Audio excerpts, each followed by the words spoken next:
Welcome to the Right Take Podcast, news, ideas, and conversations at the intersection of politics and culture, a project of the David Horowitz Freedom Center. I will be your host, Mark Tapson.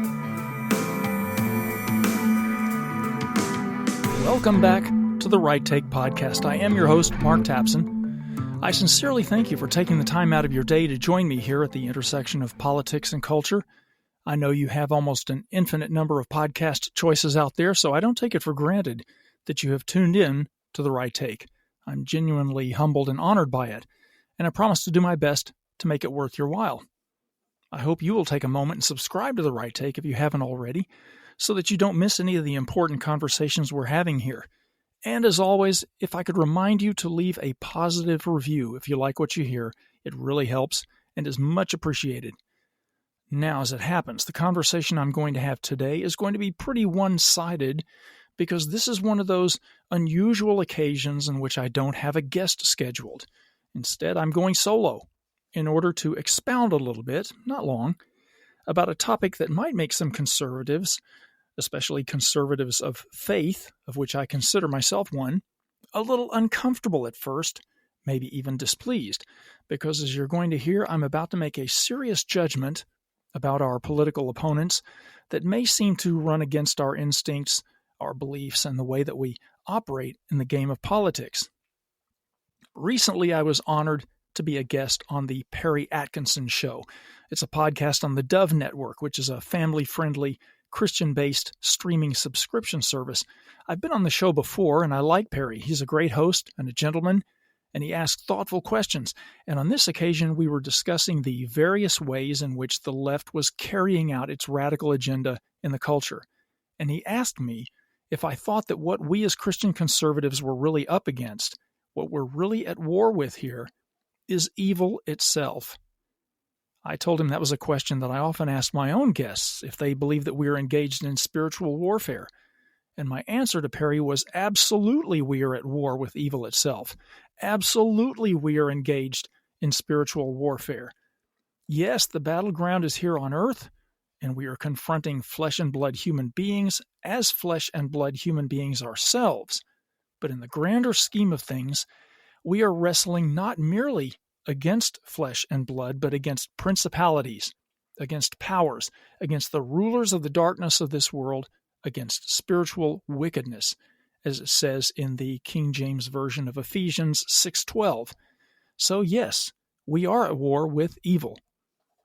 Conservative commentator Dennis Prager once made an insightful distinction between the political left and right. The right, he noted, generally sees the left as wrong, but not evil. And that's fine. That's consistent with the biblical injunction to hate the sin, but not the sinner. On the other hand, Dennis noted, the left sees the right not merely as wrong, but as evil. And therefore they can't tolerate us, they can't coexist with us, they must eradicate us. Now, once upon a time, Dennis Prager's contrast of these two political worldviews was, I think, a valid assessment. But as the left has increasingly exposed itself in recent years as rabidly illiberal, irrational, and immoral, I believe it's time for the right to acknowledge that the left is not merely wrong, but evil. Now, that's not something you will hear many prominent conservatives say publicly because it appears that we would be demonizing and dehumanizing our political opponents by labeling them monsters. And the politics of personal destruction is not a strategy or a habit of the right. It is a strategy and an imperative of the left. So you'll often hear conservative commentators say that leftists are brainwashed, or that they live in a progressive bubble, that their beliefs are emotion-based and not reason-based, that they're too close-minded to question their own beliefs. You will hear conservative commentators denounce progressivism and progressive policies as ineffective, destructive, racist, but you won't often hear those commentators denounce leftists personally as evil. What is evil? This, of course, is a question that theologians, philosophers, psychologists, and artists have struggled to pin down and clarify for many centuries. But for the moment, let us set theoretical explanations aside and settle on a practical definition upon which I think most of us can agree. If cruelty means the willful disregard for human suffering, even taking pleasure in inflicting suffering on others, then evil can be defined as profound cruelty. It is a malevolence so dark and bottomless that ordinary people cannot fathom it. Now, psychologists may shy away from the label evil. They may prefer less highly charged terms to describe people who commit unconscionably cruel acts, but evil is as evil does, if I may paraphrase Forrest Gump, and what leftism has done over and over again throughout history and around the world is to provide a worldview which justifies perpetrating unimaginable cruelty and suffering on untold numbers of victims. Now, to be clear, evil is hardly the sole domain of the left. It can inhabit, or shall we say possess, individuals of any color, sex, political persuasion, or even religious belief. As Solzhenitsyn put it, the line that divides good and evil cuts straight through the center of every human heart.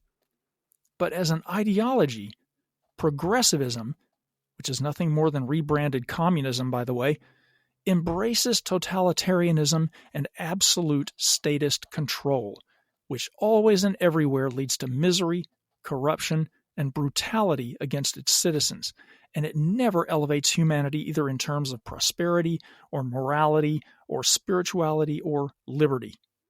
Can anyone look objectively at the ghastly devastation wrought by communism in the 20th century, the gulags and the mass starvation, the torture and the executions, the existential fear and hopelessness, the tens of millions dead, some estimates run to over 100 million dead, and countless more lives destroyed? Can anyone look at that and not conclude that leftism is not an ideology of utopian human existence, but of quite literally civilization-destroying evil? A lot of people may not be comfortable framing this in religious terms, but I'm perfectly comfortable labeling leftism as a satanic force in the world that delivers nothing but chaos and misery. In the long run, it is nothing less than a cult of death. At the core of the true leftist is a hatred for anyone and anything that stands in the way of his or her lust for power over others, whether it's the nuclear family, religious faith, or the Constitution, whatever.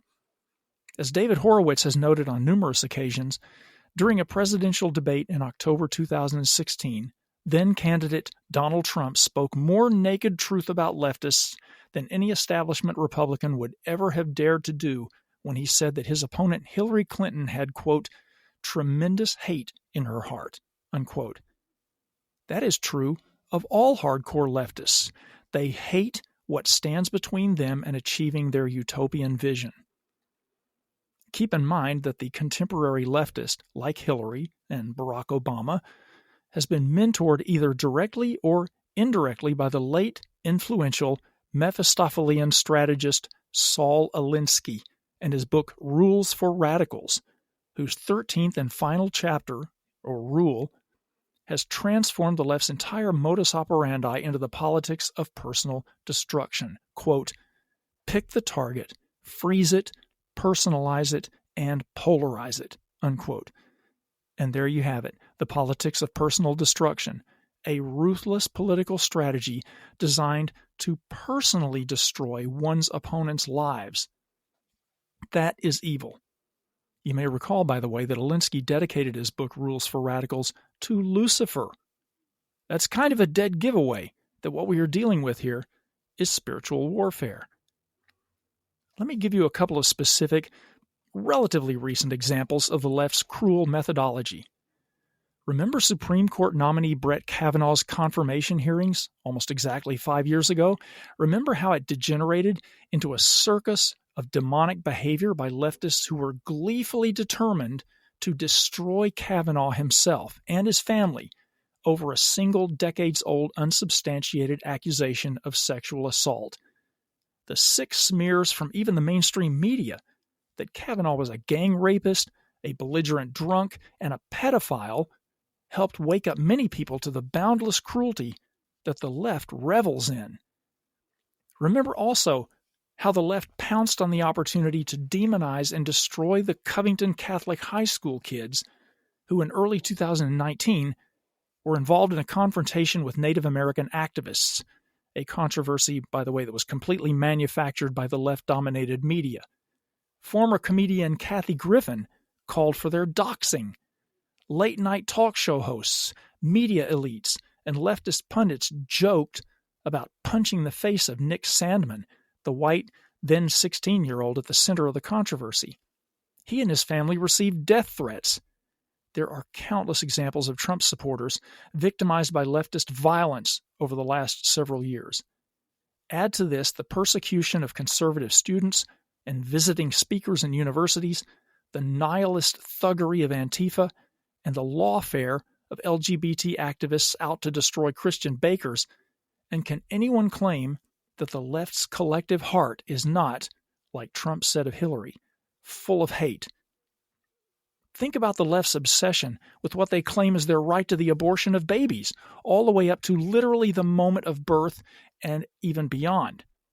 I'm unaware of a single Democrat lawmaker who is willing to draw the line anywhere on abortion.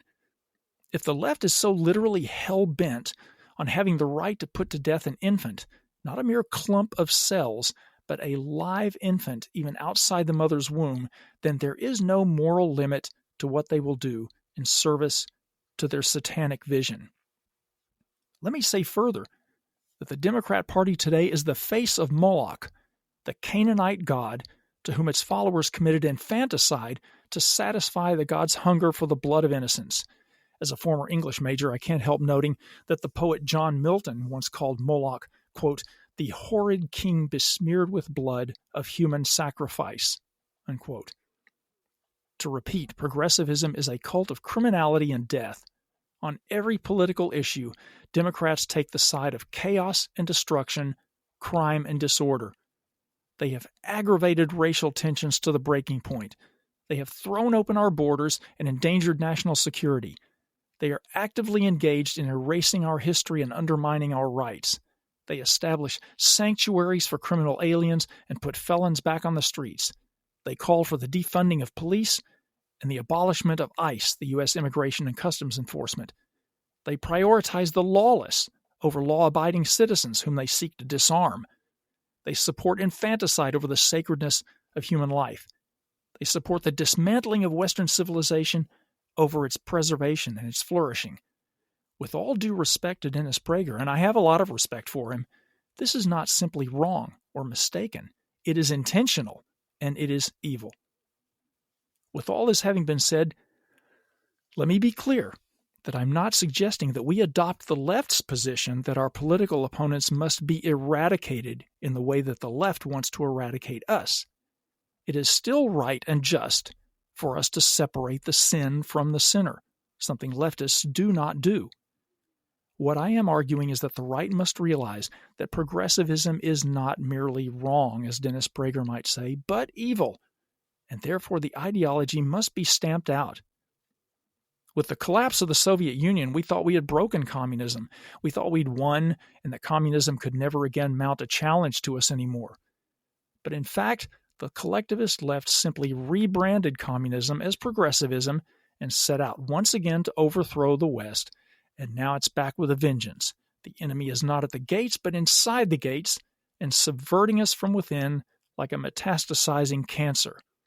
And like a cancer, it must be targeted and wiped out. Conservatives who believe that it is still possible to reason with the left and engage them in fair and square policy debates are clinging to a failed strategy, sadly. We must accept the reality that leftists have long since abandoned rational rules of engagement, if they ever had any. Instead, they operate from a hate-filled mob mentality, a bloodlust for power, and a complete absence of moral boundaries. We cannot afford a lack of moral clarity about the undeclared civil war that is currently raging across the United States of America and across the Western world in the larger sense. And that is the right take on that issue. Thank you again for joining me here at the intersection of politics and culture. Don't forget to subscribe so that you can keep up with the important conversations we're having here. And again, if you like what you hear, please leave that review. You will have my eternal gratitude. See you next time. The Right Take with Mark Tapson is a project of the David Horowitz Freedom Center and Front Page Magazine. Unauthorized reproduction of this podcast without express written consent is prohibited.